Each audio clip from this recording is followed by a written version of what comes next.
Hey, if you're a dog owner here in Hutto, you've definitely seen how much this place is booming, right? Well, this whole explainer is designed to be a really practical guide to help you find the right trainer, someone who can help your dog not just live, but really thrive in our community.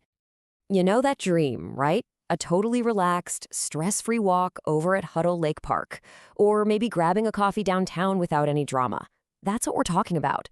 Good training is really the key to getting there. It helps you build a confident dog you can actually enjoy taking places. All right, here's what we're going to cover. First, we'll talk about training specifically for life here in Hutto. Then, we'll get into the different training styles out there. Next up, how to actually pick a qualified trainer. We'll also touch on the Hutto-specific stuff like costs and local rules. And we'll wrap up by thinking about what all this means for you and your dog.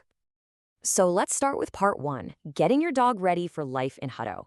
You know, good training is so much more than just sit and stay.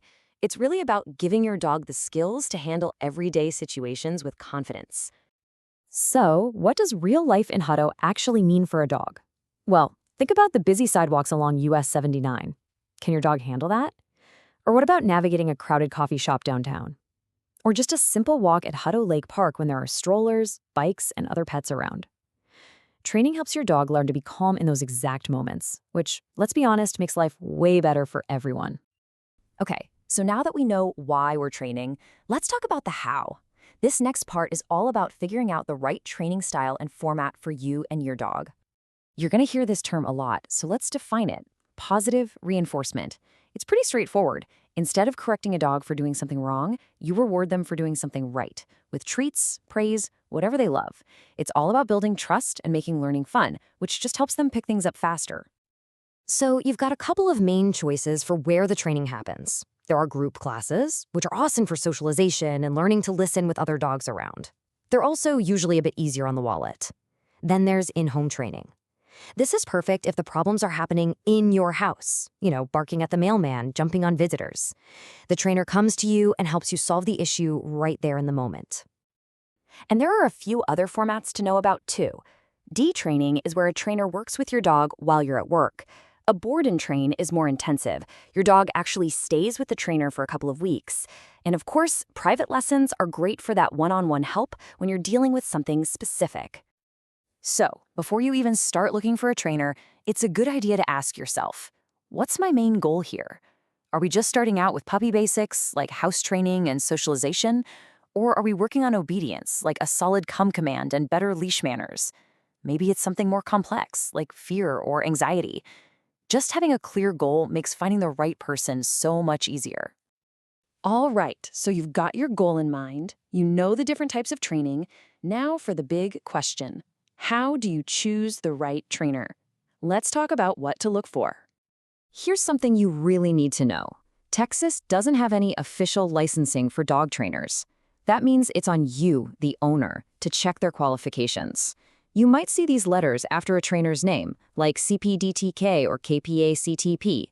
They're not just random letters. They mean the person has passed some serious exams and has proven knowledge about how dogs learn. It's a good sign they know their stuff. Okay, so when you're talking to a potential trainer, here are the key questions you should be asking. You'll want to ask about their methods. Look for that positive reinforcement we talked about. Ask about their certifications. A good trainer should also be able to explain how they'll create a plan specifically for your dog.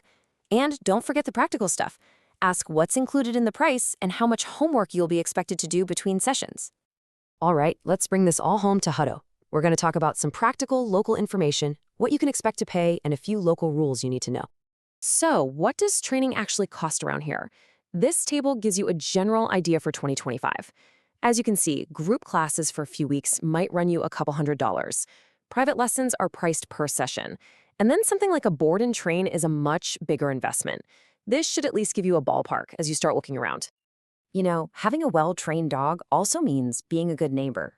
Just a few quick reminders for Hutto in Texas. We do have a leash law here, so your dog needs to be on a leash anytime they're off your property.